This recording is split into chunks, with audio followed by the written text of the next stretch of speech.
Hey y'all, welcome to the special 50th episode of the Hardy Wrestling Podcast with your girl Stephanie Hardy.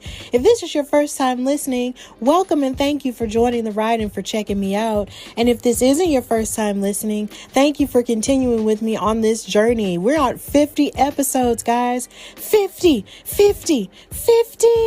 episodes, 50 shades of me talking about wrestling for a year and some change. I'm so grateful. So in this episode, I have your news and gossip-ish, and then I also have a Women's History Month highlight on the iconic wrestler Jazz, and I have the return of the weekly recap where I talk about Raw, NXT, and SmackDown. So sit back and relax and enjoy this special 50th episode of the Hardy Wrestling Podcast. Catch the vibe and chill out and listen, y'all.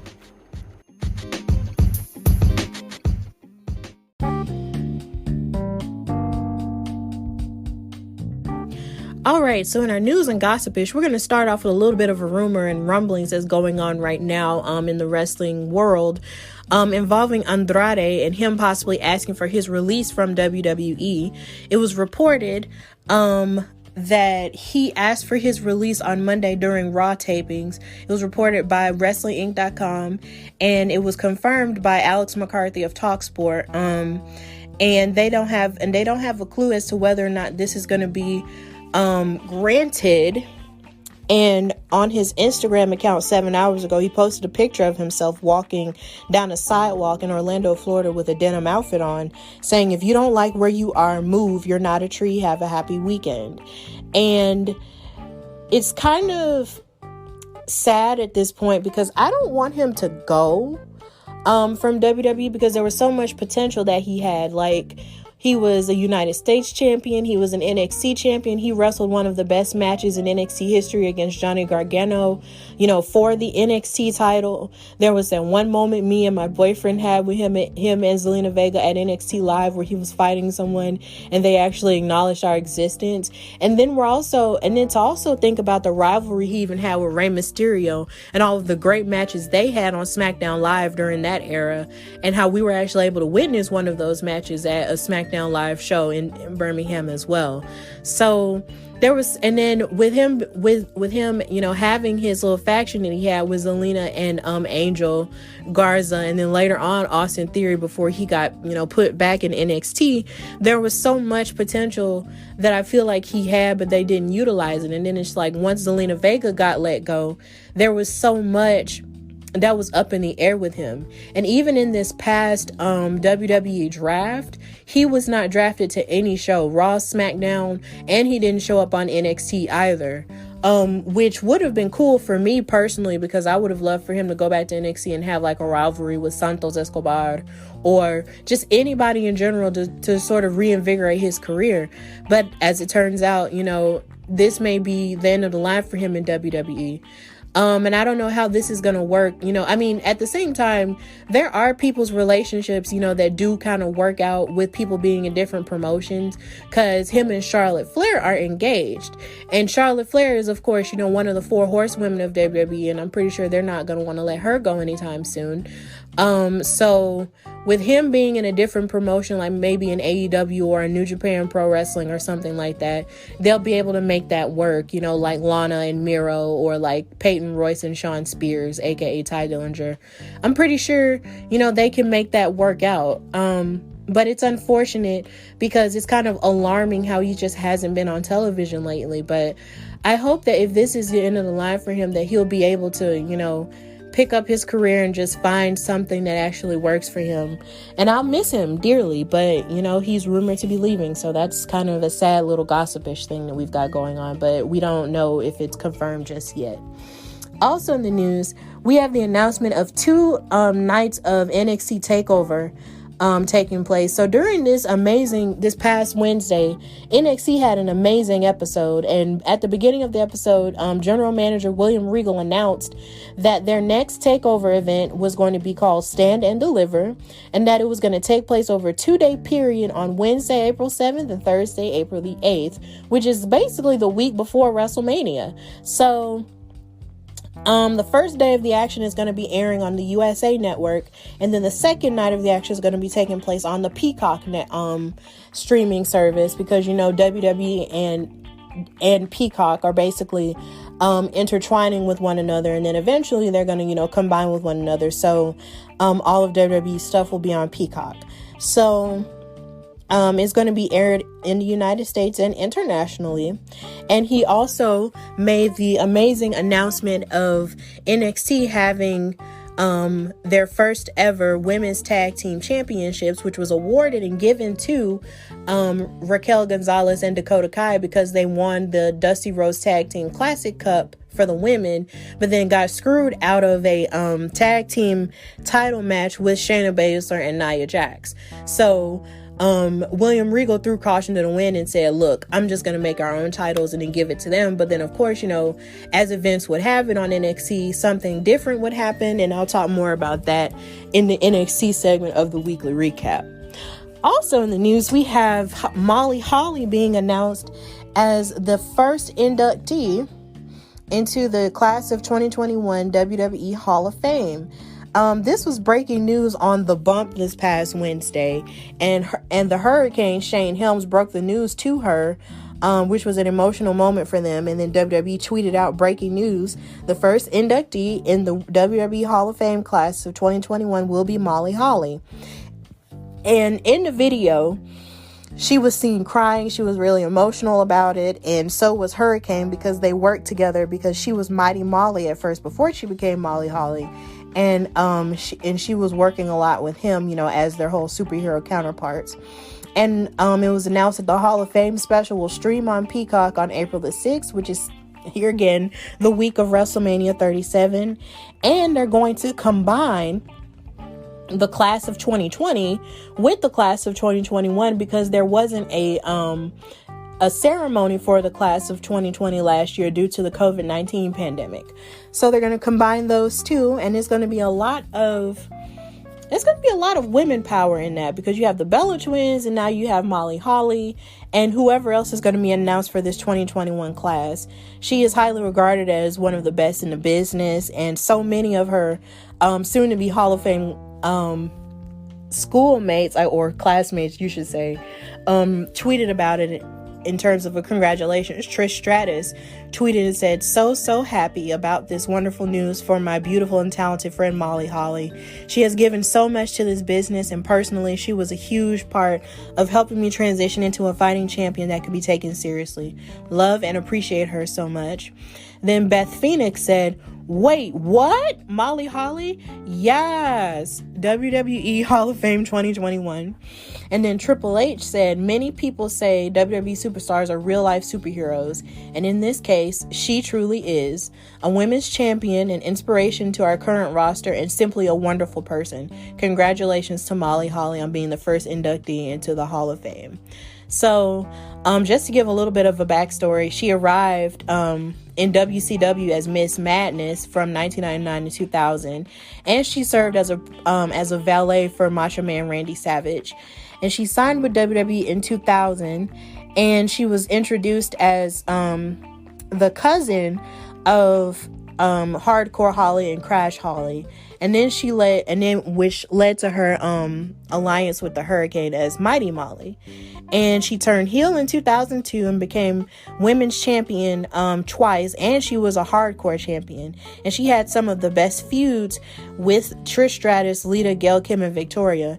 And she famously lost her hair to Victoria at WrestleMania 20 for the women's championship, and she walked around with her head bald.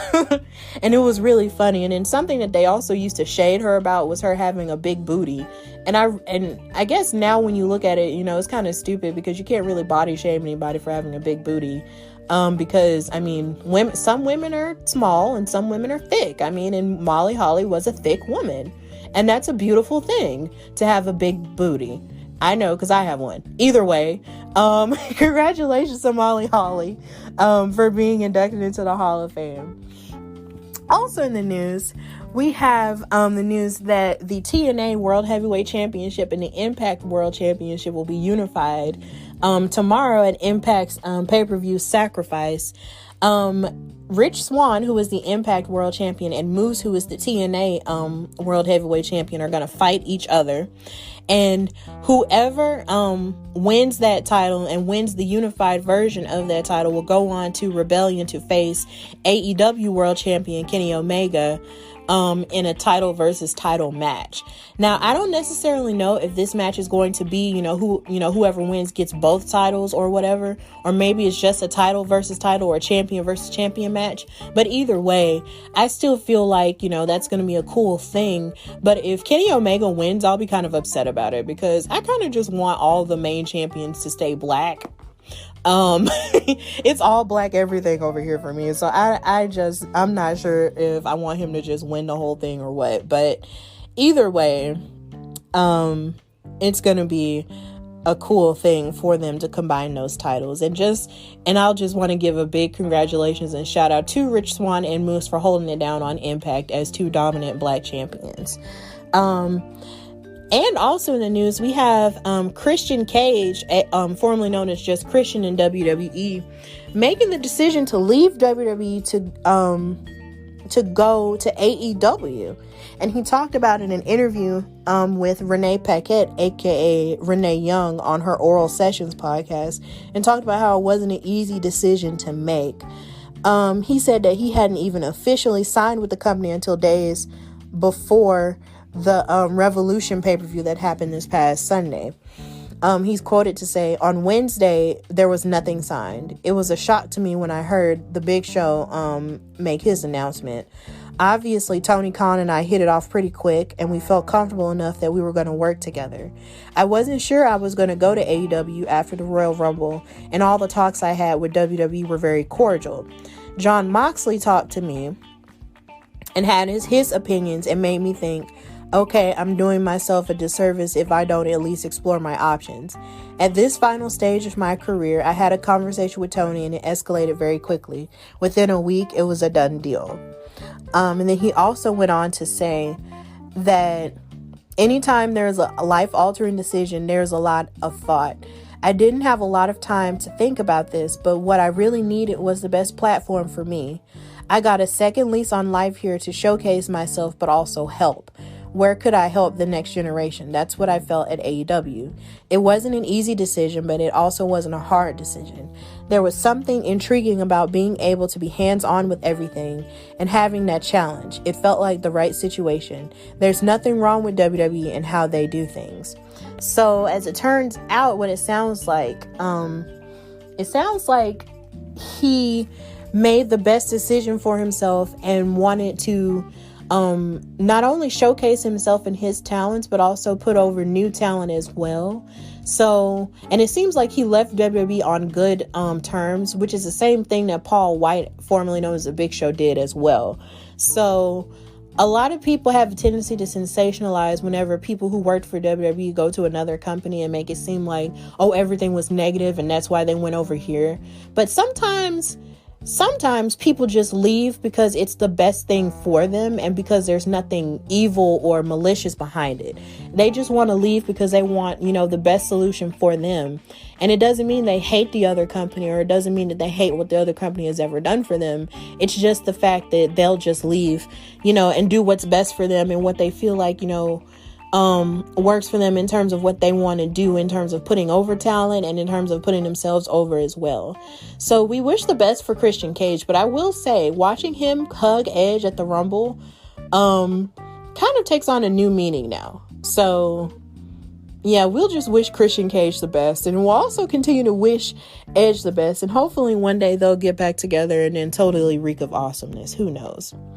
Also in the news, we have WrestleMania tickets going on sale Tuesday, and there was also the rumor that for both nights there's WWE is seeking for there to be 45,000 people, which kind of made me change my mind about wanting to go, because as much as I want to go to see Bianca Belair versus Sasha Banks and see that historic match, I don't want to get sick, so I think I'm just gonna watch it from home. But to those who really do want to go to WrestleMania and have that experience, please go ahead. But just remember to please stay as safe as you possibly can, because we're still out here with this pandemic and I don't want anybody getting hurt. So yeah, the tickets go on sale Tuesday. They have limited packages. They have combo packages and everything, which I'm assuming is for maybe every event, that week, because they have the Hall of Fame, they have that Raw, and then they have the NXT takeovers, and then they have the WrestleMania, and then they have the Raw afterward, and then maybe the SmackDown afterward. So, whatever you want to do, please, you have the freedom to do that. But just please, just all of my viewers, please stay safe if you're thinking about going. And also, in a sad turn of events, Becky Lynch posted on Instagram yesterday that she had lost her father. I don't quite have her father's name, but she made a very heartfelt post with pictures of her and him, and I'm assuming it was her brother and stuff, and stated the following. She said, "My dad passed away this morning. My God, he was a great dad. My brother and I never had a second's doubt that he loved us unconditionally. He was proud of us no matter what, not for what we did, but for who we were. The rest was just details for my pops. I used to go to him with the most trivial of problems or concerns because I knew he would never judge. In my weird teenage years, he never batted an eyelid. She's just being herself, he'd say, and would let me get back to my strange clothes and dog collar chokers. When I told him I wanted to be a wrestler, he never doubted me for a second, even though I did. And when I would worry about taking risks, he'd tell me, it's an adventure, Missy, enjoy it. How right he was. My dad was a character, a gent, an athlete, an intellectual, and a creator. He was always full of positivity and ready to have the chats with anyone he crossed paths with, making friends at every turn. Such a charmer he was, with his unmistakable, slightly regal voice and love of storytelling. I was so proud to tell everyone my dad's an inventor. None of my other friends' dads invented ish, but mine did. I mustn't have been more than 7 when he told me to keep a diary, and I've been journaling ever since. He cultivated my love of books, writing, theater, movies, and life. I wish so much that I was able to be there. I wish that he would have met his baby granddaughter. He would have gotten a great kick out of her, and she would have adored him. She's a great laugh, as he would say. Though I know he was so happy to have lived to know she's alive. I hope I can approach parenting the same way my dad did with us. Lots of love and magic. I love you forever and miss you, Pops. Bex." So we wish Becky Lynch and her brother and all of her other family members, definitely Seth Rollins as well, because that, would have been his future father-in-law. We wish them all of the healing and peace that comes with losing a parent, because I know that that's not easy. I've seen people in my life go through that, and it is one of the hardest things that can happen to a person, whether they're a child or whether they're an adult. Like, it never gets easy, especially if you had a good relationship with them, which it sounds like they had. So we're just going to continue to wish positive vibes for Becky Lynch and hope that she can, pull through that and continue to be the best parent that she can to little Rue, her and Seth Rollins' baby. And that's it for news and gossipish. And now we're going to go to our Women's History Month highlight on Jazz.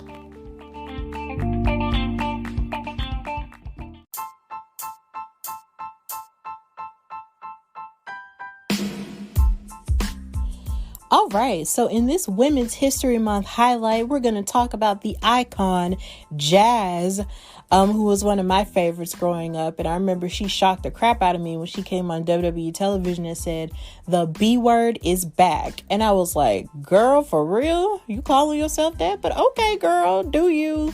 And honey, she actually backed it up with all of her actions, so I'm not even mad at her.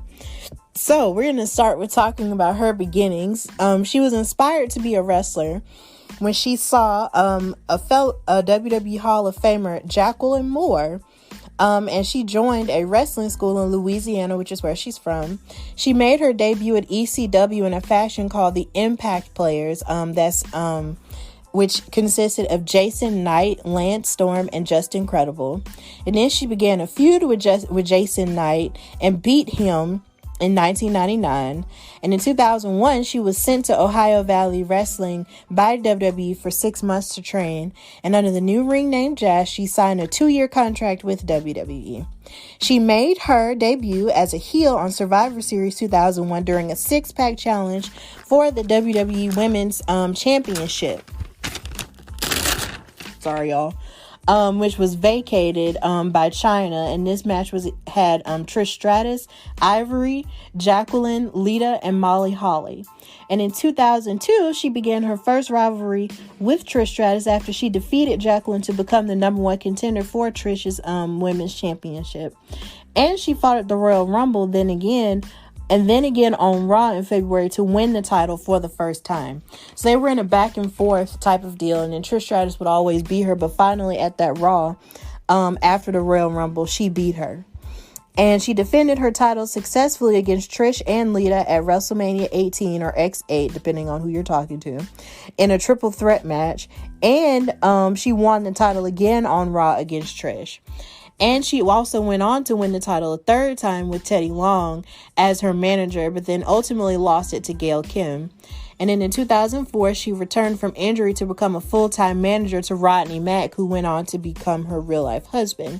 And she was released in November of 2004 due to creative differences. But she went on to have a flourishing career in the independent circuit, which started in January 2005. Her and Rodney Mack opened Dirty South Championship Wrestling in Louisiana. And she performed in Women's Extreme Wrestling, where she won the World Championship in a fatal 4-way against Angel Orsini, Simply Luscious, and a familiar name, Mercedes Martinez, who is now in NXT. She then became a double champion in June when she defeated April Hunter to win the NWA Cyberspace Women's Championship. And later on in 2010, she was inducted into the Women's Superstar Uncensored Hall of Fame. She also went on to do many other great things, like challenging Amber O'Neal to become the number 1 contender for the WSU Championship, where she continued to compete with the company and with National Wrestling Superstars, in which she teamed with Balls Mahoney in a tournament. She also won her WSU's 3rd Uncensored Rumble to earn a shot at Mercedes Martinez's WSU Championship. And then Mercedes defeated Jazz in the main event of Breaking Barriers on November of 2010. And Jazz was defeated by Alicia in WSU's 4-year anniversary show in March of 2011. But she offered herself as the mystery partner of Marty Bell for the WSU Tag Team Championship, and they wound up winning, giving her first Tag Team Championship. And Jazz, Marty Bell, and Tina would be able to defend the belts under the Freebird rule, where any 2 of the 3 could compete. But she went on to lose the belts before Jazz was able to have the defense, and she pulled out of a rematch due to personal reasons. Then she went on in 2012 to participate with Shine Wrestling, and she participated in the inaugural Shine event, Shine 1, where she was awarded the Legacy Award from Diva Dirt, a women's wrestling website, and she was interrupted by Mercedes Martinez. Then at the event, she went on to defeat Sarah Del Rey in the main event. And as you may or may not know, Sarah Del Rey was one of the trainers in the WWE Performance Center at NXT, which caused for the women to start their women's revolution and get better time for the women and wrestle the best matches that we've seen in the past 6 years. Following those events, Jazz faced Mercedes Martinez, at the main event of Shine 2 in August of that year, which ended in a no contest. And after defeating Rain in Shine 3, it was announced that she was going to challenge Saraya Knight, aka Paige, who was the Shimmer champion, for the title at Shine 4. And even though she suffered her first loss against Saraya, aka Paige, Mercedes Martinez and Rain interrupted her. And then she went on to team up with Amazing Kong, where they defeated Martinez and Reign and ending that feud. Then Jazz defeated Ivelisse in a Shine Championship tournament match qualifying, but she never entered the tournament for undisclosed reasons.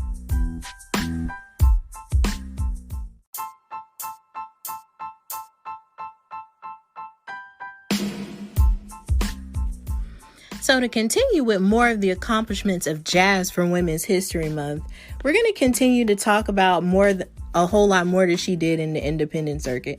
She would go on to NWA, and then she captured the NWA World Women's Championship from Amber Gallows at NWA Texoma in September 2016. And in October of 2018, at the NWA 7th anniversary show, she successfully defended her championship against Penelope Ford, who is now in AEW. And throughout her reign, she went on to fend off title contenders such as Allie, Jordynne Grace, and Thunder Rosa, who's also been on NWA television as well as AEW television as well, and was featured as a guest here on the Hardy Wrestling Podcast. Shout out to her. She was booked to defend her championship on April 27th of 2019 against Allison Kay, but she vacated the title due to medical and personal reasons, which ended a 948-day title reign, and it's the third longest reign in the company's history, right after Debbie Combs and the Fabulous Moolah. Then in 2019, she participated in the Casino Battle Royal taking place at All Out, but was not successful as she was eliminated by ODB. Then she went on to participate in SWE Fury. Shout out to Teddy Long and his promotion out there. She held the SWE Fury women's title until August of 2020, when she dropped the title to Miranda Gordy, and she formally retired from SWE Fury and became the first ever Fury Hall of Famer. And she was presented the award by James Beard and Teddy Long in Texas. And then now she's wrestling in Impact Wrestling. And last year, even though she said she was retired, she never truly retired. In November of 2020, she made her debut when she was revealed to team with Jordynne Grace at the Impact Knockouts Tag Team Championship Tournament, because she wanted to retire on top of her career by winning the title with Grace. They defeated Killer Kelly and Renee Michelle in the first round, but were eliminated in the second round by Havoc and Nevaeh. And their loss led to a match between them at Genesis, where Jazz was defeated by Grace. And she also more recently wrestled in a match against one of the Impact Knockout Tag Team champions, Tasha Steelz, and was victorious in that. So along with everything that she's done, she's been a Heavy on Wrestling champion one time. She's won an award for women's wrestling with the Cauliflower Alley Club, and she was voted number 13 in the best female singles wrestlers in the PWI Female 50 in 2012. And of course, she's won the women's championship in WWE/WWF, 3 times, and she's a Texas Wrestling Hall of Famer in the class of 2012. And of course, like I mentioned earlier, she's a WEW world champion, and she won the WSU Tag Team Championship with Marty Bell, and she's a WSU Hall of Famer in the class of 2010. So she has done so much for women's wrestling, and I feel like a lot of the time, a lot of her accomplishments go underrated, and it's kind of unfortunate because she opened the doors for a lot of Black female wrestlers, to be where they are, and she deserves all of her flowers and all the credits for everything that she's done.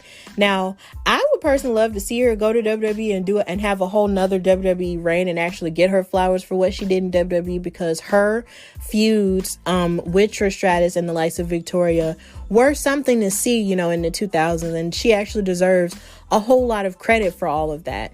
So here's hoping that one day she actually gets more of a shine in the main stage. And of course, she's also doing everything she can to foster, to feed into the future of women's wrestling by actually having started, Mission Pro Wrestling with Thunder Rosa as well. And, even if she doesn't get her shine on the mainstream, level with wrestling, she always has it, in all of our hearts as well. So this is just, a segment to pay tribute to women and, you know, their contributions to wrestling this month, since it's Women's History Month. And I will continue to do this, you know, as we continue to celebrate this month as well. So that's the end of that segment. And now we're going to go to the return of the weekly recap, where I talk about Raw, NXT, and SmackDown.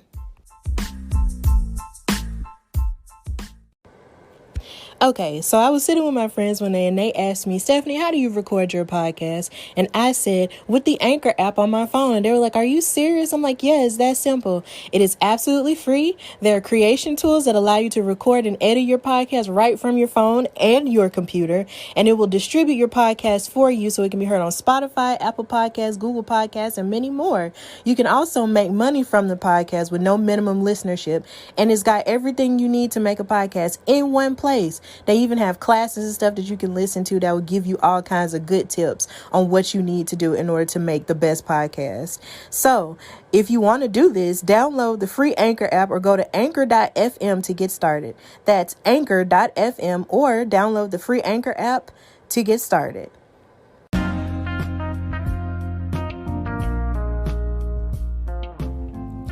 Okay, so we're going to recap Raw. And I have been watching, you know, wrestling consistently for like the past couple of weeks, or at least the past 2 months, because I know lately my episodes haven't been, you know, recapping everything that's happened on the shows and stuff, but I have been watching it. And Raw really hasn't my opinion of Raw hasn't necessarily changed, in the sense that I feel like it's on the struggle bus, but there's been a couple of better things that have happened on Raw lately, so I am going to lean more into that. But I'm going to, of course, start with talking about what's going on with the women. And on Raw, the only women's things that took place was the women's tag team title match between Nia Jax and Shayna Baszler, defending their titles against Naomi and Lana, who did, you know, win a match a couple of weeks back in order to become number one contenders for it. Now, Nia Jax came out with Reggie because after Sasha Banks and Bianca Belair and Carmella basically threw Reggie, you know, and kicked him to the curb on SmackDown, Nia Jax and Shayna Baszler, you know, were backstage, and then Nia Jax said, "Ooh, Reggie's kind of cute. Maybe he should come with us." So now Reggie is with Nia Jax and Shayna Baszler now, which sort of irritates me because I really didn't want him anywhere near the main event for Bianca Belair and Sasha Banks, because this is their moment and they need to have their moment. These two black women fought for this, so this should be their moment. So now he's going to, you know, somehow or another insinuate his way into Nia Jax and Shayna Baszler's orbit. And that's annoying to me too, because they really don't need him. It's like you already have Shayna Baszler being as strong as she is, and seeing as she's the one who put Asuka, you know, out of commission with the concussion and, you know, a tooth being kicked out. I mean, and then you have Nia Jax being, you know, the powerhouse that she is. What do you need Reggie for? Like, why? Like, why is Reggie here? Why can't we just put him back on NXT and just leave him out of these women's business? Like, but anyway, Nia and Shayna kind of thought that they were going to run through Naomi and Lana, but that's not what happened at all. Naomi wiped out Jax and Baszler with a dive heading into the commercial break. And then back from the commercial break, Shayna Baszler blasted Lana with a clothesline, and then they gained the advantage during the timeout. And then Shayna Baszler targeted the arm of Lana because, of course, you know, they've been bullying each other. She's been bullying Lana since last year, which kind of speaks to how irritated I am with this situation. Then Lana hit a hot tag to Naomi to spark the comeback, during which Naomi drove Jax face first into the mat. But then, of course, Reggie got into their business and provided a distraction to Lana, which allowed for Nia Jax to bowl over Lana and score the win following a power bomb on her. And then after the match, Jax hoisted Reginald over her shoulder and carried him up the ramp. So now Nia Jax and Shayna Baszler don't have any more, you know, challengers at this point.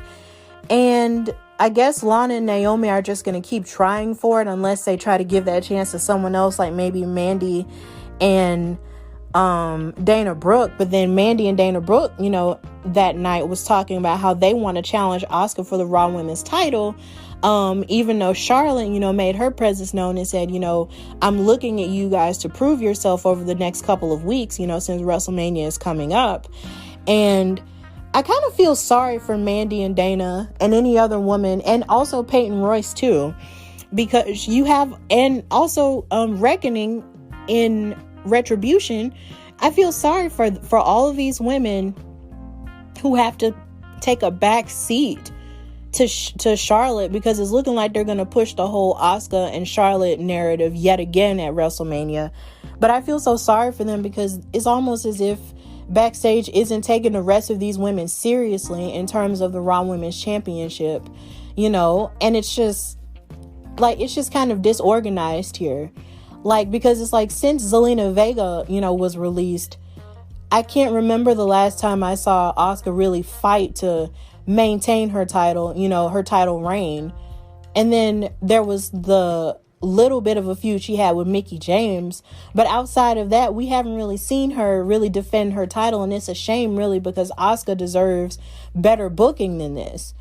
And it's a shame that all the other women are being forced to take a back seat to someone who's had chance after chance after chance, because by all accounts, Naomi should have a chance to fight Asuka for the Raw Women's title, considering she was possibly like the last person to pin her, fair and square. So it's just kind of unfair. And the women's division on Raw is on the struggle bus. And then they keep, showing these vignettes saying Rhea Ripley is supposed to be coming soon.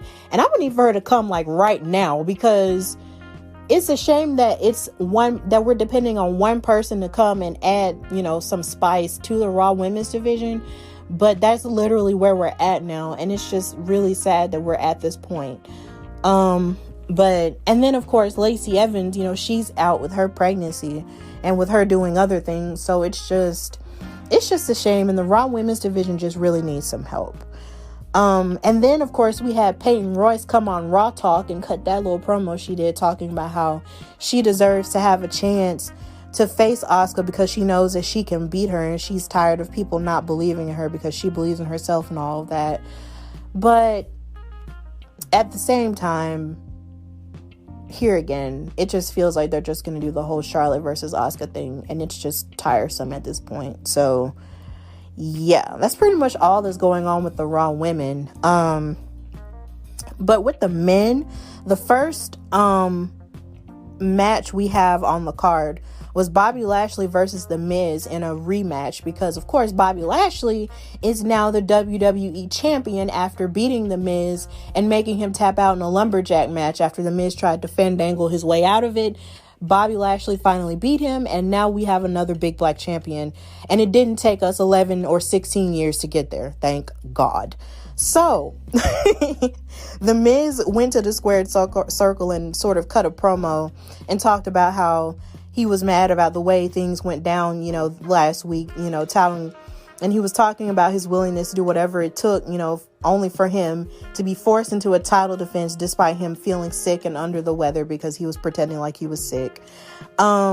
So he suggested that he, defended the title, and then he exploited the championship advantage, and then he talked about how he was screwed over, but he talked about how he was going to win the title back and all of that. So Bobby Lashley entered the arena with a whole new entrance. And when I tell you, this entrance video was off the chain.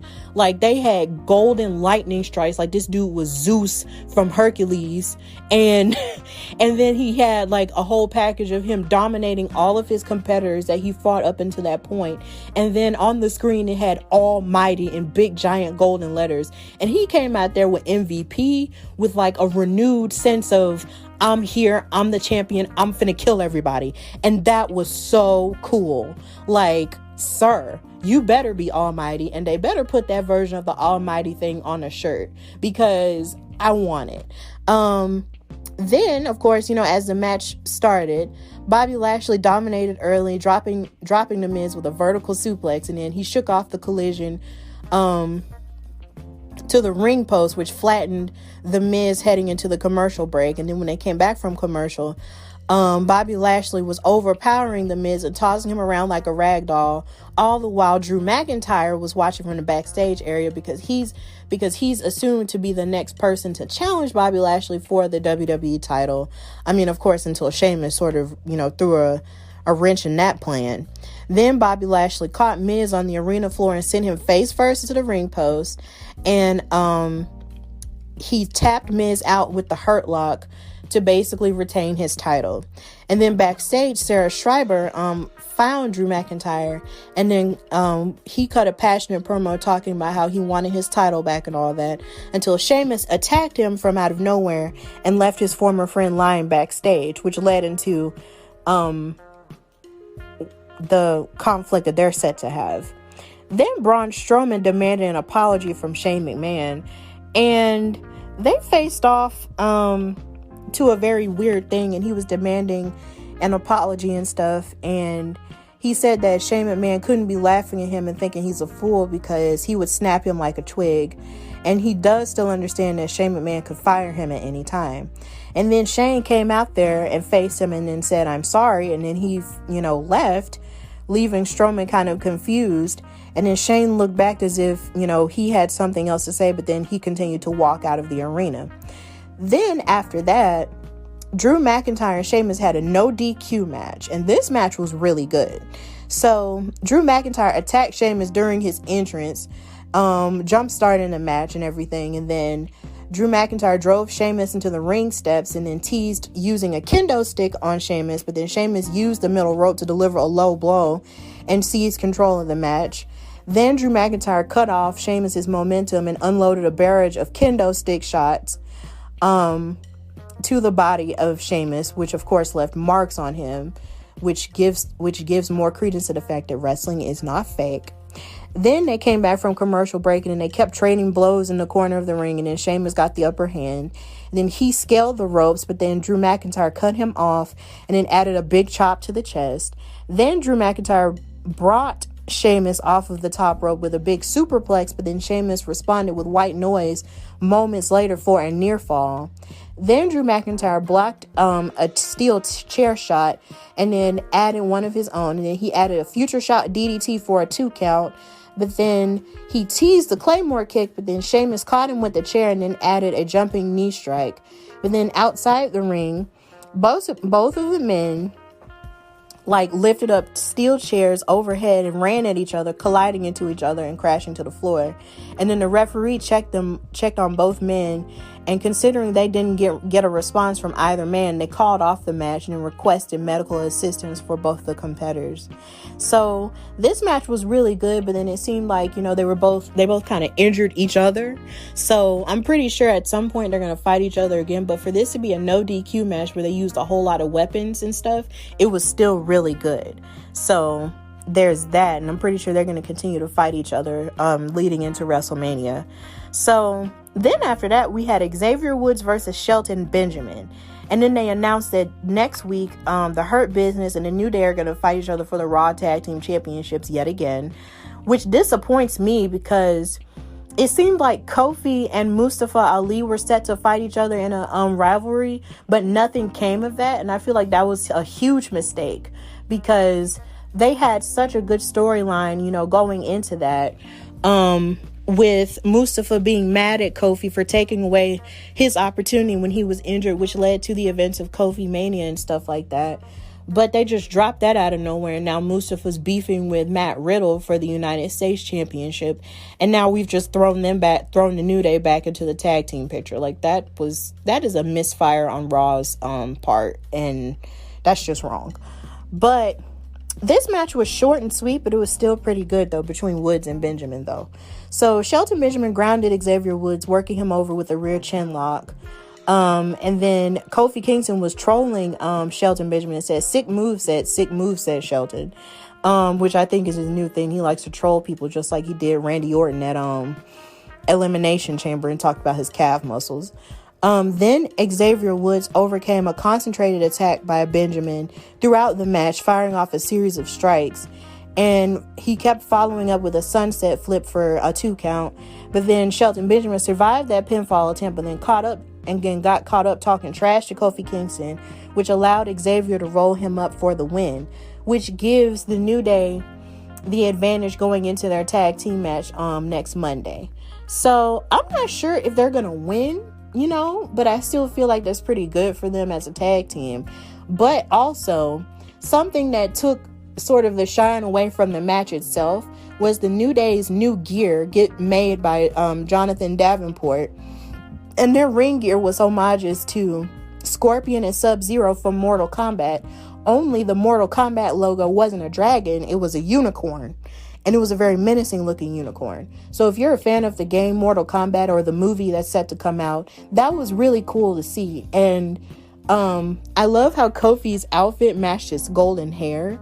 And I really love Xavier's because his was blue. And it was just really cute. So that was cool. Then we had Matt Riddle versus Slapjack and from Retribution. And seeing as next week Mustafa is supposed to be facing Matt Riddle for the United States Championship, Riddle was looking to fight one of the members of Retribution for that. So Matt Riddle was more motivated, and he started attacking from the opening bell and punishing Slapjack with strikes and powerful suplexes, as he's a beast of. Then Slapjack momentarily recovered and turned the tide in his favor. But then Matt Riddle answered with a final flash knee. And then Slapjack recovered from that and then delivered his own strike for a near fall as Ali was barking orders at him. But then Riddle fought back and then delivered another big knee and added the Bro Derek for the win, much to the chagrin of Mustafa Ali, who, after all of his members lose matches, he does this thing where he verbally abuses them. And it's just kind of painful to see. So it's giving me the impression that maybe one day, at some point, Retribution will turn their back on Mustafa Ali and he'll just be by himself, which I think is kind of a mistake. But if he's going to keep verbally abusing them, then I guess that's just what's going to happen. Or maybe he might just drop them and tell them they're a waste of time. Who knows? But like I said, Mustafa is supposed to be fighting Riddle for the United States title next week on Raw. So I'm looking forward to that because athletically, those two are really good. You have this cruiserweight person, going up against this athlete who's based in the MMA and stuff. So that's going to be really good to see. Then we had Braun Strowman versus Vince McMahon part 2. And Braun Strowman and Shayman got in the ring for the second time because Shane had something to get off his chest. And then he left the ring and admitted that he does like to have fun at the expense of others. And he just kept stuttering over his words over and over again, almost to the point to where it just didn't seem like he knew what to say. And he said, "Never would I ever explicitly call you stupid," even though he was insinuating that he was calling him stupid. But then Strowman got mad at him and then started chasing after him, but then he failed to catch him after Shane supposedly hopped in an SUV and sped off. And then as Strowman walked away, Shane McMahon reappeared and said he's so stupid. And I thought this was dumb. That was such a waste of time. And it just seems like they're beefing up the idea that Shane and Braun are supposed to be fighting at WrestleMania because Shane has a death wish. He has a continuous death wish. And it seems like they're possibly going to fight each other, or maybe Shane will get somebody else to fight on his behalf. But I'm not interested in watching them fight each other at WrestleMania. I'm just not. And it's kind of unattractive to see Braun Strowman, come out and sort of talk about how he deserves to have, a championship opportunity and stuff like that. But my thing is, it's like, you've already been Universal Champion. You've gotten all the things already. So maybe you need to just chill and just not try to, put your foot in people's business, because he almost ruined the whole Miz and Bobby Lashley thing a few weeks ago. And if he had gotten in that would have irritated me. So now it seems like Braun Strowman is beefing with Shane McMahon, and it feels like the most unnecessary feud ever. And I kind of want it to stop. So we're just going to keep going. And the main event was Randy Orton versus AJ Styles. So this happened due to a backstage segment with the new guy. I think his name is Patrick. I can't remember his name, but he's a new broadcaster. And he's Irish. And he seems very professional, except I'm wondering where Charlie Caruso is. I know that Charlie Caruso, aka Charlie Arnold, does work on ESPN a whole lot too, but I'm missing her presence because he's also now hosting Raw Talk, and I'm just like, where is Charlie? But either way, in this segment, AJ Styles was openly mocking Randy Orton's issues with Alexa Bliss, and along with Omos, and Randy Orton didn't take too kindly to that, so they challenged each other to a match, which was the main event.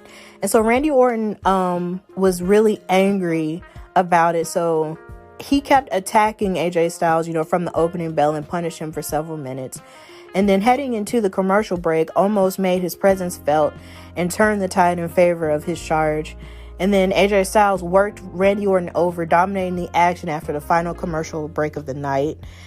He grounded Randy Orton, trapping him in a headlock, looking to cut the air off from Randy Orton, but then Randy Orton fought back and then jarred AJ Styles with a backbreaker. And then AJ Styles rebounded and tried for the phenomenal forearm, but then Randy Orton shook the ropes, knocking him down. But then AJ Styles recovered and applied the calf crusher to Randy Orton, but then Randy Orton barely kicked his way out of the submission and delivered the draping DDT. Then as Randy Orton rose to his feet and teased the RKO, almost pulled Randy Orton out of the ring. But then the arena became engulfed in pink, which led to Alexa Bliss appearing on the video screen. And she lit a match, igniting flames from the ring post, causing Randy Orton to vomit black bile again. And then AJ Styles blasted Orton with the phenomenal forearm for the pinfall victory. So I'm ready for Bray Wyatt to come back in his evolved Fiend form, because there has to be a reason why Alexa Bliss keeps effing with him over and over again and making him, turn into this zombie who throws up black bile all the time. She keeps putting all these satanic curses on him and messing with him over and over again. So if this isn't definitely going to lead to a match with Alexa Bliss and Randy Orton, then I'm ready for Randy to fight Bray Wyatt now.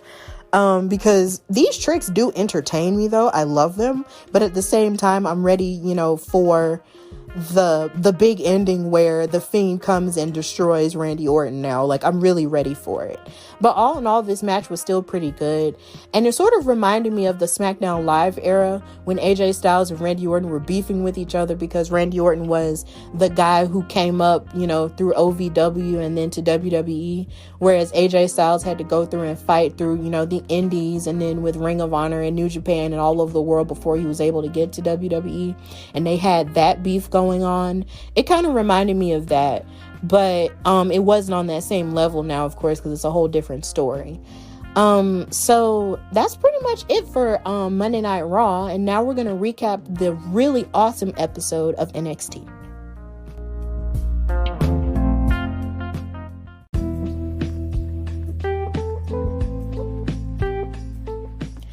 All right, so we're going to recap NXT, and I'm so excited to do that, considering NXT had one of the best episodes on wrestling television in terms of Wednesday night. And I'm not saying that because I'm biased. I'm saying that because this episode was fantastic.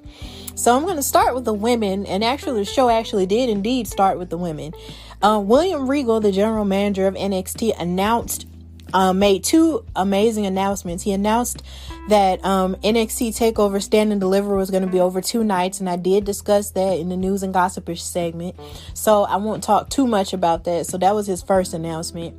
Then his second announcement involved the women's roster, and all of the women were out there, and he called Dakota Kai and Raquel Gonzalez to the ring. And once he called them to the ring, he told them, that when it comes to the women's Dusty Cup, you guys outperformed all the other tag teams and won that cup.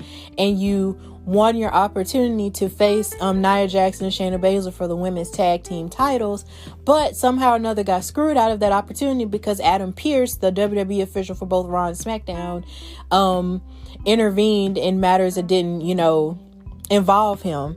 So William Regal decided to create the NXT Women's Tag Team titles and awarded those titles to Dakota Kai and Raquel Gonzalez. And they were really crunk about it, and the titles are absolutely beautiful. They look just like the men's NXT Tag Team titles, except of course they have the white strap.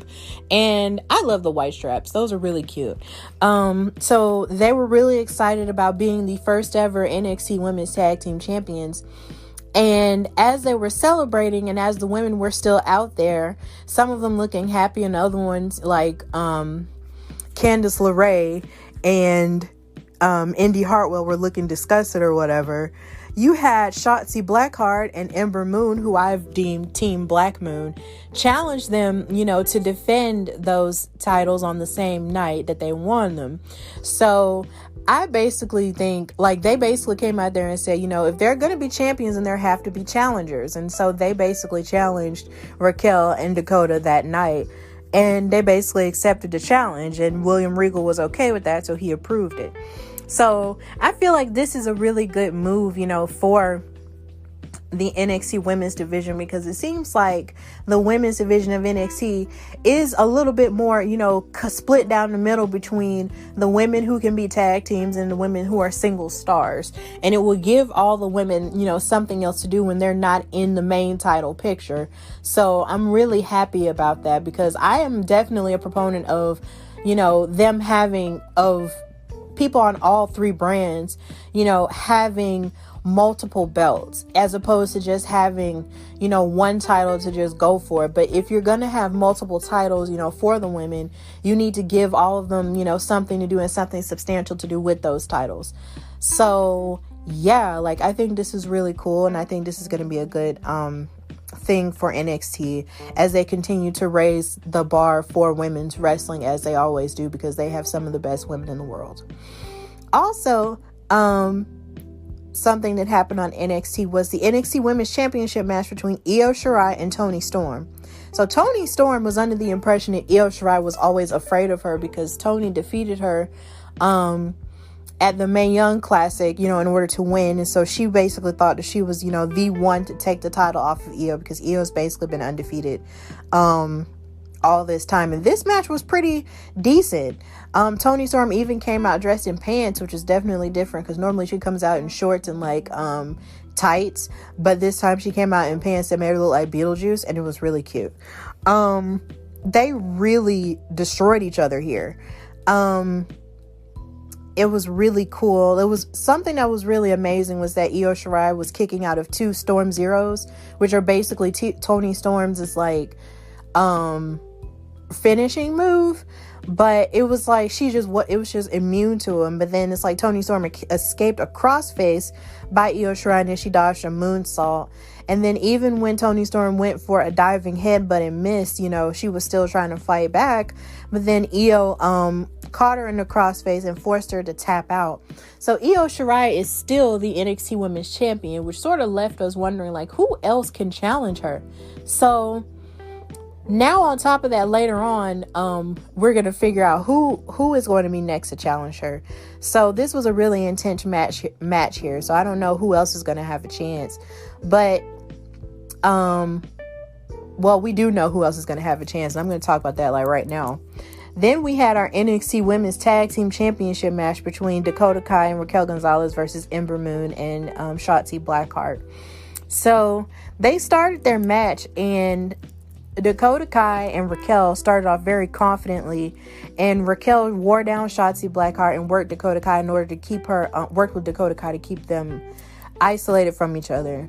Then Ember Moon got the hot tag and went off on the champs, and then Ember Moon managed to kick out of the elevated snap kick and get the tag back to Shotzi.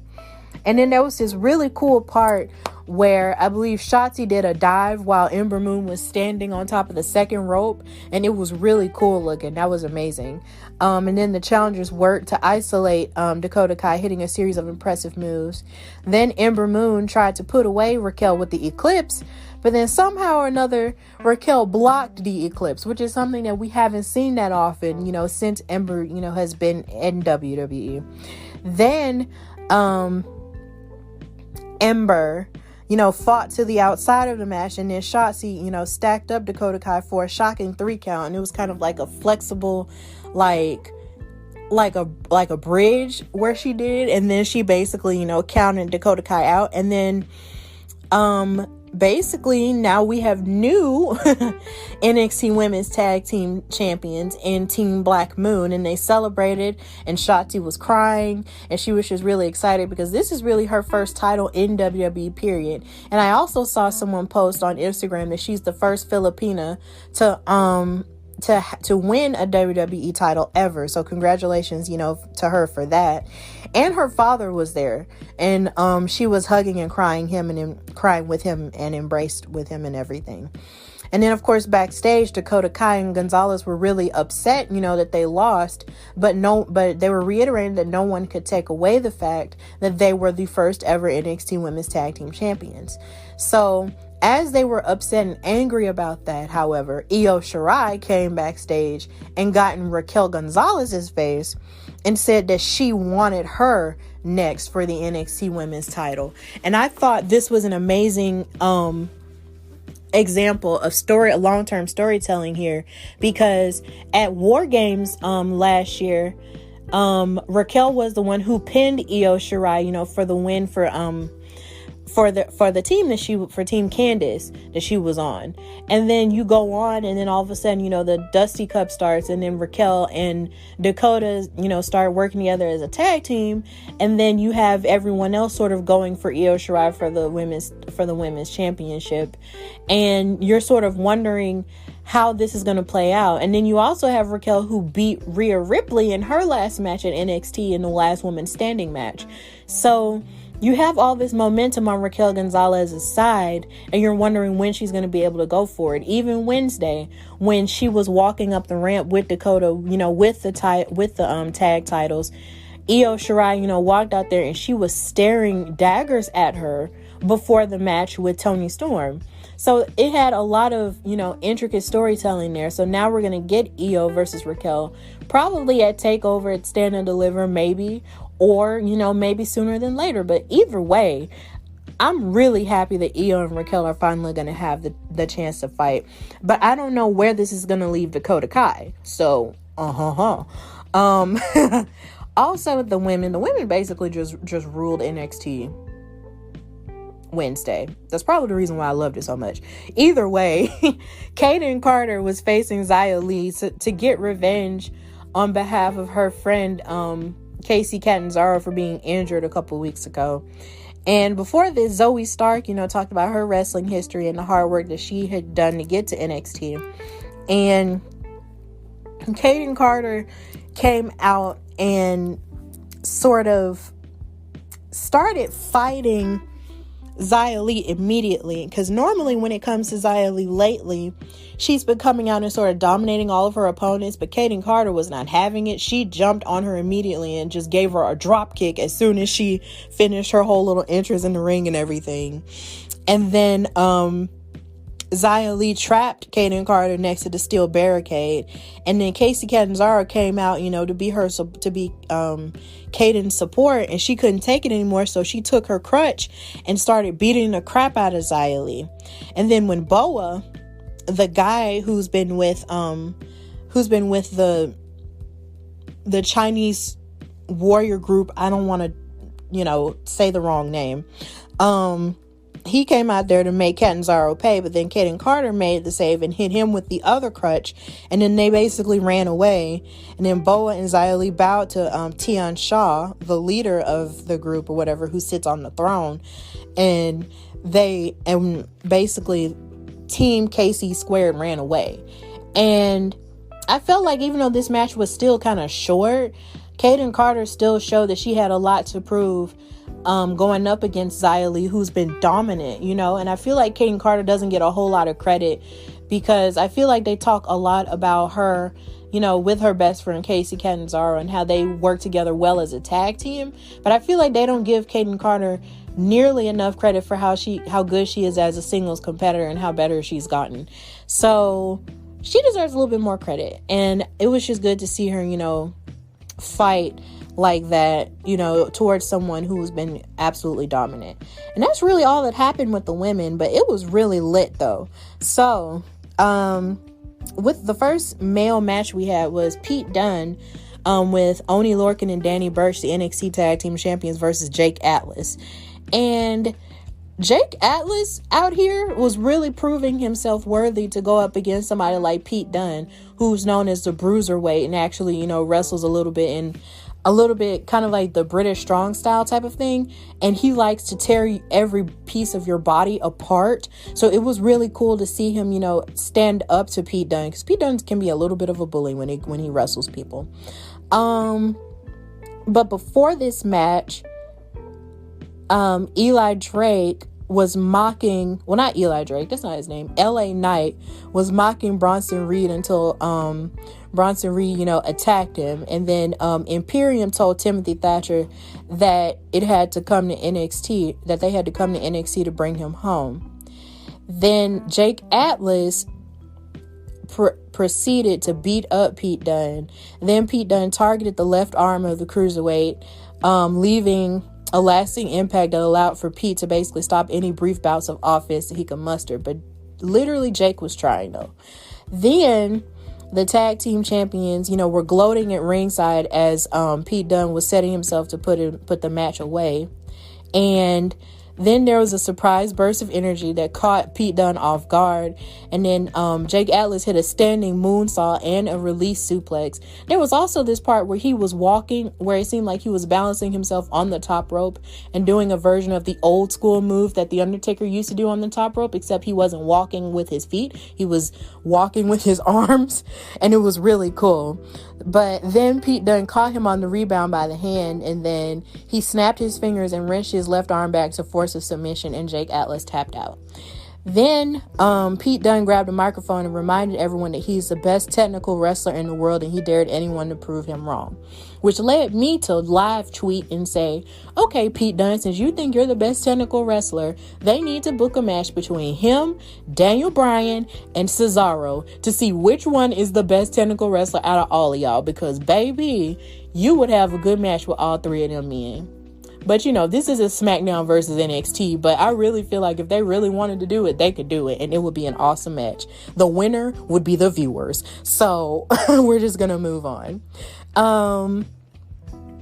Also with the men, you had the Grizzled Young Veterans versus Legado del Fantasma. Jordan Devlin came out and announced that his travel ban had been lifted, and he was going to head back to NXT with the real NXT Cruiserweight Championship and he promised that he was gonna confront Santos Escobar, who's been running around pretending to be the NXT Cruiserweight Champion or whatever. And then Escobar was complaining to William Regal, and then he told Raul Mendoza and Joaquin Wilde to handle their business alone without him. And then also with the men, you had a promo from Leon Ruff, who has been having a rough time, no pun intended, a rough time with Isaiah Swerve Scott, who's been, angry at him, sort of falling into opportunities for the NXT North American title, whereas Isaiah Swerve Scott has had to sort of scrape for his, and now he's turned heel and he started attacking Leon Ruff and kicking him in the head and beating him up, and Leon has had enough of it. So he basically was like, look, I'm so sick of you, I'm gonna beat your butt and all that other stuff. So I'm excited to see Leon Ruff actually get a little bit more buck and serious at someone who will bring out that rough part of him. I keep saying rough over and over again, and I promise I'm not trying to make no puns, but yeah, literally, that's what keeps happening. So back to the match involving Legado del Fantasma and the Grizzled Young Veterans. The Grizzled Young Veterans makes me laugh every time they do their entrance, because they'll start talking smack at their opponents and then start beefing themselves up. And then the Grizzled Young Veterans, called everyone else puppets. And it made me laugh so hard because they said it so strong. But after that point, the match started. And as they were fighting, it really didn't get started that much because it was kind of short, because MSK came out in spacesuits pretending to be Breezango before revealing who they were. And it looks like MSK are really goofballs. They're the winners of the men's Dusty Cup for the tag teams. And they're really talented, but they're also really goofy, especially since that whole tweet thing that they did with eating the popcorn with Beth Phoenix. Like, that was really funny. Then the distraction allowed for Legado del Fantasma to roll up James Drake from the Grizzly Young Veterans for the win. And then afterward, the real Breezango came out to beat up Legado del Fantasma, which means they had no time to celebrate their victory. And then Wesley from MSK crushed the hand of James Drake in retaliation for attacking them last week. So that's what happened there. And then the main event was the NXT Championship match between Finn Balor and Adam Cole. And it was kind of different because a lot of people, the commentary team was basically talking about how Adam Cole was sort of, and Finn Balor mentioned this too, how Adam Cole had always had the X factor with his group, the Undisputed Era. But now it seems like he's just going to go it alone from now on. And it just seems like he always had that insurance policy. So now he's going to fight on his own without his group now. And a lot of people were wondering if he was going to be able to, fight with that. But he basically, had a pretty stellar match with Finn Balor here. So they were trading punches early on in the match. And they were feeling each other out while inflicting lots of damage. Then Balor made an impact with a drop kick and a standing elbow drop, while Adam Cole knocked Finn Balor out with a punt kick on the apron. Then Finn Balor stopped Adam Cole from using the steel steps and suplexed the challenger onto the ramp. And then when they got back into the ring, Adam Cole reversed the 1916 into a kneecap brainbuster. I love Adam Cole's transitions out of moves. It's so cool. Then Finn Balor stopped the Panama Sunrise, hitting a sling blade and corner drop kick, but he missed the coup de grace and ran into a super kick. Then Adam Cole locked in a crossface, and then Finn Balor barely managed to get to the ropes, but he did, to break the hold. Then Finn Balor again tried the 1916, but Adam Cole spun through it to hit the last shot for a near fall. Like, this is where it got kind of close for me. Then Adam Cole hit the Panama Sunrise, and again the champion kicked out. And usually the Panama Sunrise ends it, for a lot of Adam Cole's opponents, but not in this case, because Balor was not trying to give up. Then Finn Balor sent Cole outside of the ring where he found Kyle O'Reilly walking out from the back. And Kyle O'Reilly looked like an angry ghost here. And it was just really funny because it's like, Adam, you were mad at me for getting my championship opportunity and for me having my moment. And now I'm going to ruin yours. That's kind of what was going on. And then the distraction set up Finn Balor to hit the 1916 on the outside, followed by coup de grace to retain his NXT championship. And then after the match ended, Kyle O'Reilly walked towards the ring, and as he got ready to attack him, Finn Balor was like, okay, go get him. And he proceeded to beat up Adam Cole and attack him viciously, and then he ripped off the Undisputed Era band off of his arm, which is basically telling you this is over. The Undisputed Era is over, and you ruined it. And yeah, he broke our hearts. But will I still chant Adam Cole, baby? Yes, I will. And then he threw him into the stage area and kept running him into the fences, where the audience was. It was just like, yep, get your vengeance, Kyle. Get your vengeance. Then after that, Finn Balor was watching it happen, but then he felt a presence behind him, and he said, what took you so long? And the person that was behind him was Karrion Kross, as they stared each other down as if to say that Karrion Kross is the next in line to go for the NXT championship that he technically never lost. And that's how NXT ended. Like I said, it was a solid episode here. It was probably one of the best NXT episodes they've ever had. So yeah, it was really cool. And now we're going to recap SmackDown.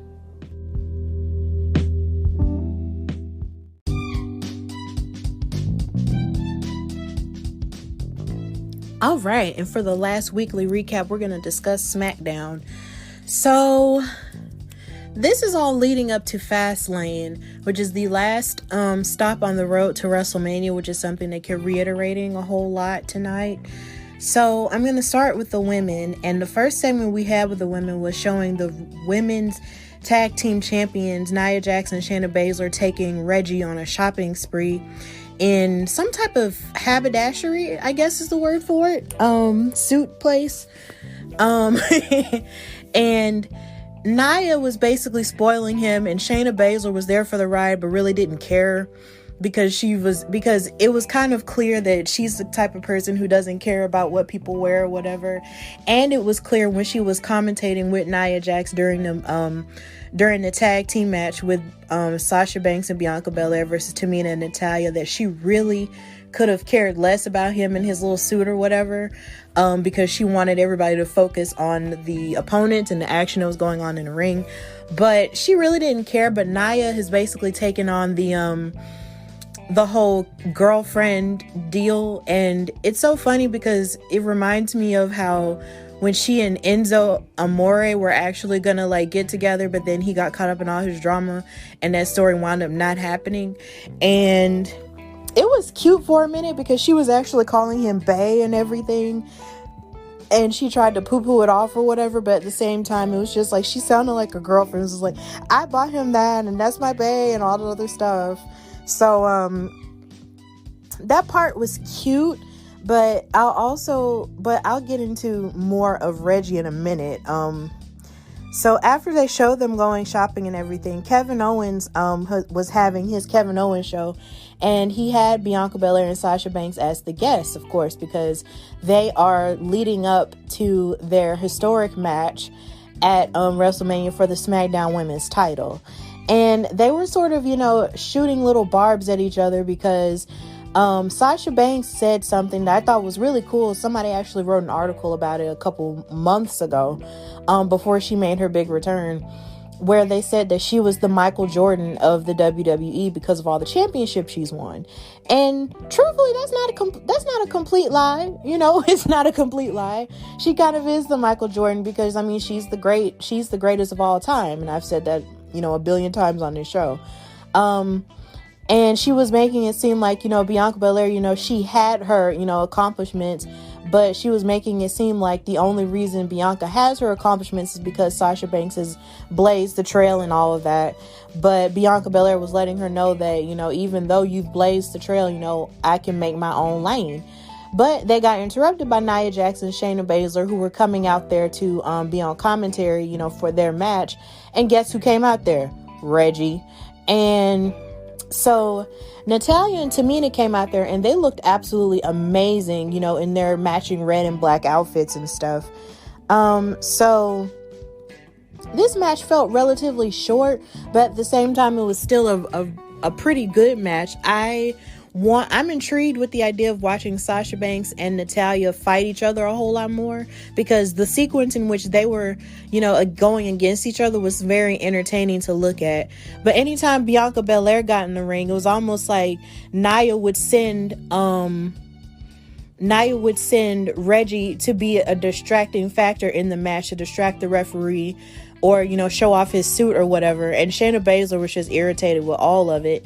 And it was weird because there was a point where Bianca Belair actually hit a finishing move, and the referee wasn't able to count it out because Reggie was distracting the referee.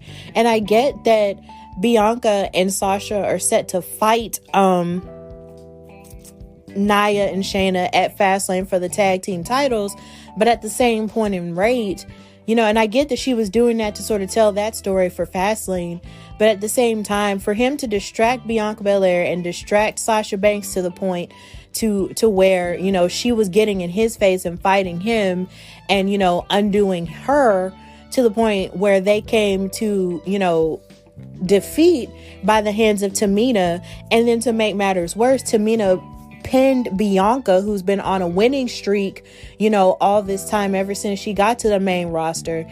It was just very disheartening to see that, because she won the Royal Rumble. She did all of this stuff and worked this hard to get to this point, only to lose in this tag team match because Sasha Banks wasn't focused on the goal, because she was all up in Reggie's face.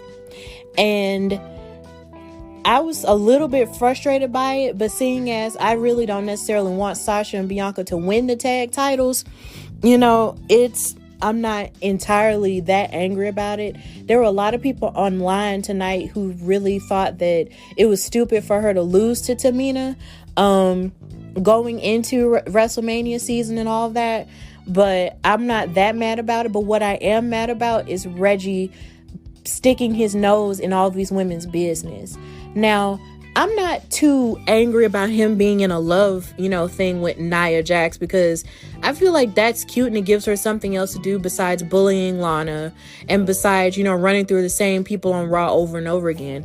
But I am so sick of Reggie sticking his nose in all these women's business, because frankly, they don't need him in their business. Why isn't he doing something else in the men's division? Like, why does he always have to, butt in and basically be Black James Ellsworth? Like, it's just so annoying. Like, Nia doesn't need him, for any type of X Factor thing. Shayna doesn't need him. And we all know for sure that Sasha Banks doesn't need him, and neither does Bianca. And then when they were fussing at each other backstage about it, Sasha, got in her face and basically said, the only reason Reggie was out there was to mess with you, so it's your fault. But Bianca said, I didn't tell you to slap him in the face. I just told you to get rid of him because we need to focus. But then and then Sasha Banks called Bianca a rookie. And I'm just sitting here like, girl, wait. How you gonna call Bianca Belair a rookie? Like, you ain't finna do that. She will lift you and drop you, ma'am. Stop. But it was just a little bit too much for me. Like, Reggie doesn't need to be in their business. If he wants to be on Raw and be in Nia Jax's face, and be her boyfriend, then fine. But he definitely doesn't need to be in Sasha and Bianca's business. They have enough charisma and enough attitude to carry this feud all the way to WrestleMania and fight that match for the SmackDown Women's title. They don't need another dude in their business. They really don't. And Reggie just needs to sit his tail down and just stay on one show and stay in one lane and leave these black girls alone. Either way, it was stupid.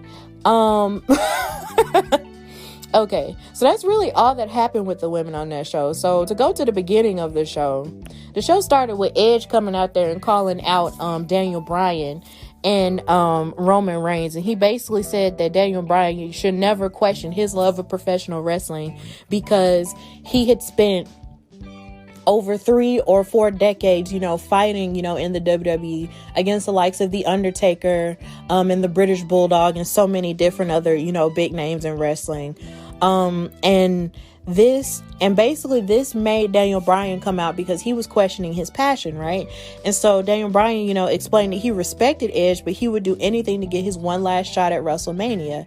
And then Edge, showed his own respect to Daniel Bryan, but he also said that these tactics, are beneath you. And basically, if you want to get to the world title, you don't have to do all of this. And essentially, he was telling Daniel Bryan to get to the back of the line because Roman Reigns beat him, whether it was fair or square or not, he still beat him. And he just needs to get to the back of the line as opposed to trying to step over him and all of the above. So this goes on later on. But then after this, we had a match involving the Street Profits and Rey and Dominic Mysterio versus Dolph Ziggler, Bobby Roode, and the Alpha Academy. That's Otis and Chad Gable. And this match was pretty good. This is a match that would definitely make Teddy Long proud. Shout out to him. Because this is a tag team match. So this involved sort of like the Street Profits sort of trying to prove themselves, to prove that they deserve another opportunity at the SmackDown Tag Team title since they've lost them.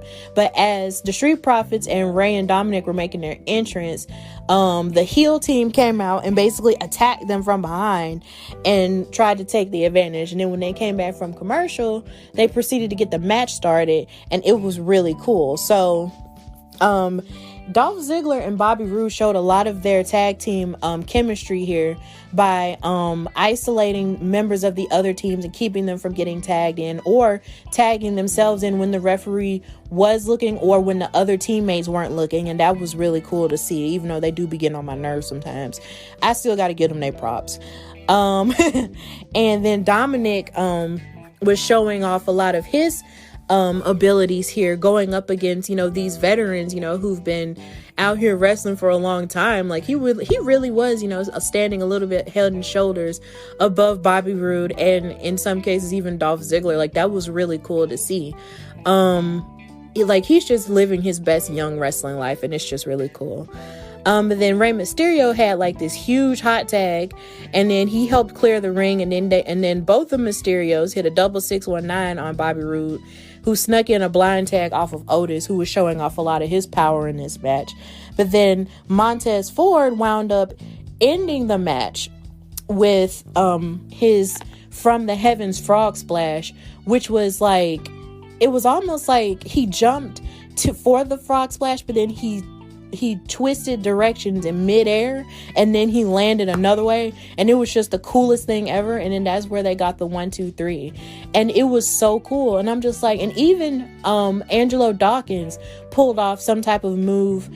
I believe it was, I think it's a more so of a corkscrew DDT. It was really cool. Like, I feel like a lot of people give a lot of credit to Montez and his athleticism, but at the same time, Angelo Dawkins does a really good job for his athleticism as well. So yeah, like, they made an emphatic win there, to prove that they are worthy of having another chance at those tag titles. So that was a really good, solid match there. Then we had a segment with Kayla Braxton and Seth Rollins. And I thought this was kind of, poignant, because even though Seth Rollins was in character, outside of kayfabe, Seth Rollins is going through the loss of his father-in-law, or at least future father-in-law. And I thought it was kind of strange, well, not strange in a bad way, but just strange in a concerning way that he would be on television around this time, but he still pushed through and persevered. And I thought that was really good on Seth Rollins' part. And of course, we still wish healing energy for him and for Becky, and their baby, with the loss of her father. But back in the context of the show, Kayla asked him about Cesaro's swing on him 2 weeks ago, and he got really angry about it. And once he heard that Cesaro was going to fight Murphy, in a rematch from last week, he was intrigued by it. And so he watched the match from the top of the ramp as Cesaro basically threw around Murphy. And it kind of made me sad how Murphy, he's been on TV the past 2 weeks, but beforehand, after his whole little thing with the Mysterio family and everything, he kind of disappeared. And I think that's kind of whack, because he's so talented and he deserves, a little bit more than what they're giving him now, but at least he's on TV still. And he's even been complaining about it on social media, but I'm pretty sure maybe that's a work or something, but it's kind of a shame. He's the best kept secret again on Twitter. And he doesn't need to be, because he's really good. So Murphy jumped right, into the giant swing from Cesaro, but then there was a point where he gave Cesaro this sick knee outside of the ring, before the commercial break. But then after the commercial break, they were fighting each other, and then Cesaro gave the swing, and then Seth Rollins got angry, and he ran down there in his little green suit and attacked Cesaro while he was doing the swing, which caused a DQ. And then Seth Rollins planted Cesaro with 2 stomps. And then he trapped his head into a steel chair, ready to stomp him again. But officials and referees came out and, to stop that attack. And then when Seth Rollins ran backstage and was screaming at, Cesaro, he ran backstage into the gorilla position and ran into Shinsuke Nakamura. And they had a little bit of a stare down. And I'm sitting here like, so Seth, you beefing with Cesaro and Shinsuke? Really? Okay, I'm not mad about it, but at the same time, it just kind of came out of nowhere. But that stare was very intense, and I'm like, Seth and Shin? Okay, let's do it then. Then there was the return of Big E, who returned from his injuries that he sustained in the attack that Apollo Crews, put on him when he dropped the steps on him a couple weeks back. And he came out looking like he was on crutches and wrapped with, casts and neck braces or whatever. But then he snatched it all off when his theme song came on, and he came out there and ran to the ring and acted like, everything was normal. But he came out there and cut the promo of a lifetime. Well, I won't say of a lifetime, but he cut a really passionate and dark promo. And he was saying that Apollo Crews, was going to get a beating that was biblical, and he was going to, treat him like an eye for an eye, and, and give the kind of beating where I beat where you take one from me and I take, 3 from you. And I was sitting here like, oh, he really quoting the Bible. But, as a fun fact, Big E did used to be a minister and his dad was a pastor. So, I mean, he knows the scriptures.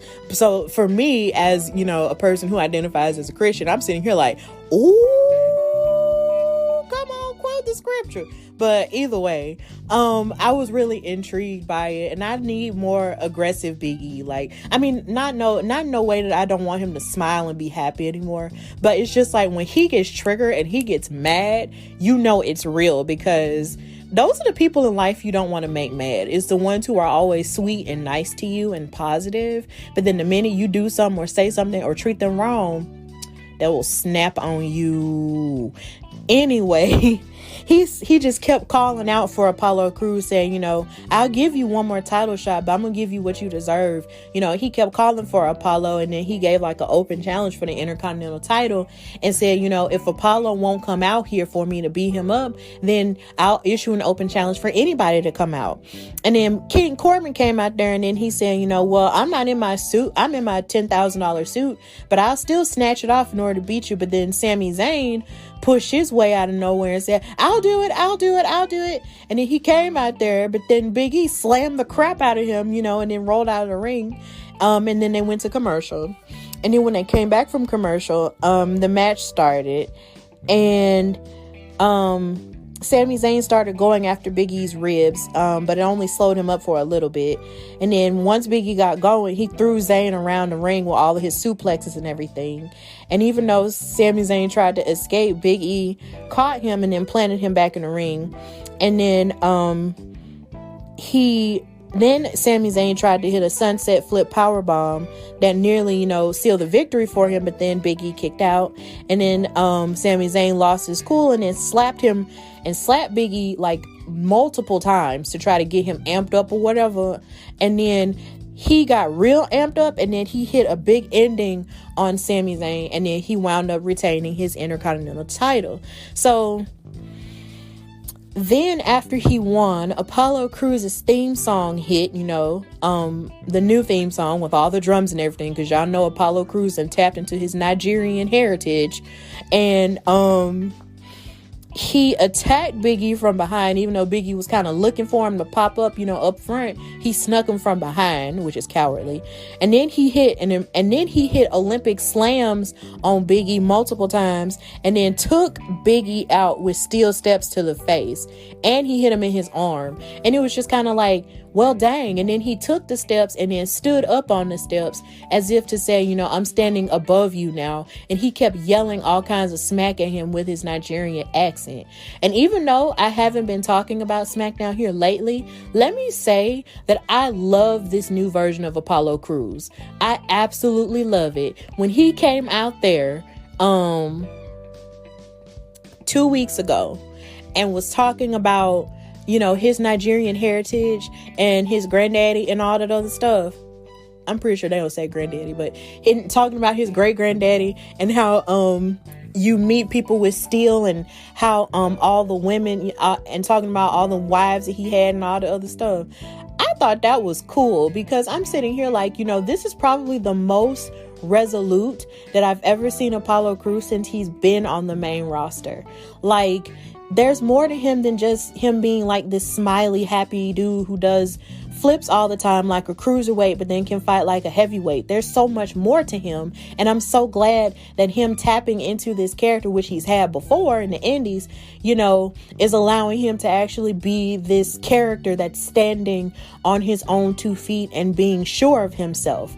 I love the Nigerian Apollo Crews here. And last week, a lot of people said that they didn't like the accent and all that other stuff because they felt like, oh, he's being fake and, he's not doing this. But my thing is, he mentioned on After the Bell, and then he also mentioned in that promo last week that he was always afraid of tapping into that part of himself because he wanted to assimilate with the culture. And when you aren't necessarily from America, to a certain degree, this is something that I've learned, from people, and learned in school and stuff. It's just like, when you're not necessarily of the basic American culture, you find ways to fit in because you're afraid that everybody's going to bully you because you're different and all that other stuff. And that's something that he really went through because, you know, he really is from Nigeria and he moved here, you know, to the United States when he was relatively young. And he felt like there were components of his culture that he had to hide. And now he's at the point where he doesn't and should not have to hide it anymore because that's who he truly is. And we can't just expect him to be in this box that we've expected him to be in, because as he's been in this box, it hasn't worked for him. Him being the smiling black dude who we didn't even know was Nigerian, you know, or whatever, you know, isn't working for him. Him standing in his truth and him standing and having pride in his heritage and in his accent is definitely what the culture needs, because you have all of these black people, these black women and black men running around wrestling and everything, being proud of who they are. Let Apollo Crews be him. Let him be Nigerian. And if you don't like it, well, oh well. I mean, it's here to stay and you might as well just hush.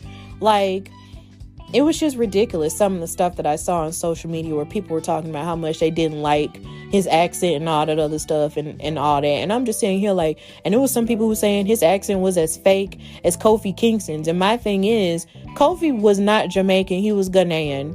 And he moved to the United States when he was 2, but that doesn't make him any less Ghanaian. And then there were all types of people who were talking about how he had just watched Coming to America too. Do not relegate African culture to the movies you see. Stop that. Don't do that. That's ignorant. Do not relegate African culture to just the movies you see. It's deeper and it's way more diverse than that. Like, please learn about these cultures before you say ignorant stuff like that online. These are people and these are our people also. So yeah, leave Apollo Crews alone. And then to end the show, we had Daniel Bryan goading Roman Reigns into signing the contract for their Universal title match. And Jey Uso, you know, at the beginning of the show wanted to talk to Roman Reigns, but then Paul Heyman told him not to walk in there because, you know, he might be upset at him for losing his match to Daniel Bryan from last week. And then after that, Edge found Jey Uso and told him, you know, that he was wasting his talent working under the head of the table, and saying that watching him wrestle with his brother, you know, Jimmy in the tag team was one of the bright spots of his retirement. But then, you know, Jey Uso wasn't hearing it. You know, he was saying he was being disrespectful towards the family and all that. But then Roman Reigns told Daniel Bryan, you know, immediately that he had changed his mind and that he didn't want to give Bryan a match at Fastlane. But then Daniel Bryan started, you know, calling out Roman Reigns and his, you know, cowardly attitude. And he was saying, well, maybe I should be the head of the table. Maybe I should be, you know, the leader and all this other stuff. And maybe I should be the leader of my family and the head of the island and all this other stuff, which made Roman Reigns angry. So he signed the contract. And then Jey Uso threw the table out of the ring, and then he wasn't happy with Daniel Bryan and the stuff that he was saying. He was like, I'm tired of you disrespecting the family. I'm sick of you being disrespectful. And then Edge came out there and challenged Jey Uso to a match next week and said that the winner would be a special guest enforcer at Fastlane for that championship match.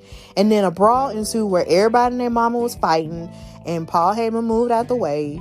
And then Daniel Bryan took advantage and then hit Edge with a running knee and then did the yes chant while Roman Reigns was sulking and staring at him, and that's where SmackDown went off.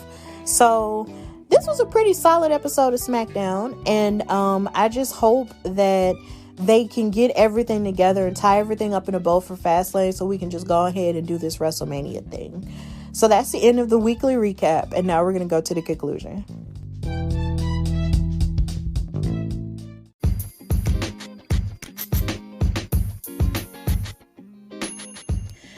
All right, so thank you so much for listening to the Hardy Wrestling Podcast and listening to this 50th episode. I am so happy to have been able to start this, you know, last year. And just to see it grow into what it has, now, even though it's growing slowly but surely, it's just been an absolute honor and a blessing. And I'm really grateful for all the guests that have come on my show and everyone who has shared an interest in coming on my show and who have, helped it to grow and answered any questions that I may have had and just helped me out. So thank you so much for helping me reach this milestone of 50 episodes. And I hope to just continue to create great content for you guys and continue to share my love for wrestling with all of y'all. Like, this is really great. So if you want to reach out, to the Hardy Wrestling Podcast, know that you can follow me on social media. On Facebook, you can find the Hardy Wrestling Podcast. You can also find me on Instagram at Hardy Wrestling Podcast. And you can follow me on Twitter at Hardy Wrestle Pod, because of the characters. And you can listen to the Hardy Wrestling Podcast on Anchor, on the Anchor app for free. You can listen to me on iHeartRadio, Spotify, YouTube, Apple Podcasts, and Google Podcasts as well. And also know that I am still selling my Chill, Positive, and Passionate podcast t-shirts for $20. If you want one, feel free to DM me and find me on Facebook and message me if you want one, and then I'll make sure to order it and get it done as soon as possible. So thank you for joining me on this, for continuing to join me for 50 episodes of the Hardy Wrestling Podcast, and I hope to give you 50 more. So until then, this is your girl, Stephanie Hardy. Stay safe, be an inspiration, be the light of the world, just be a good person. And until next time, bye y'all.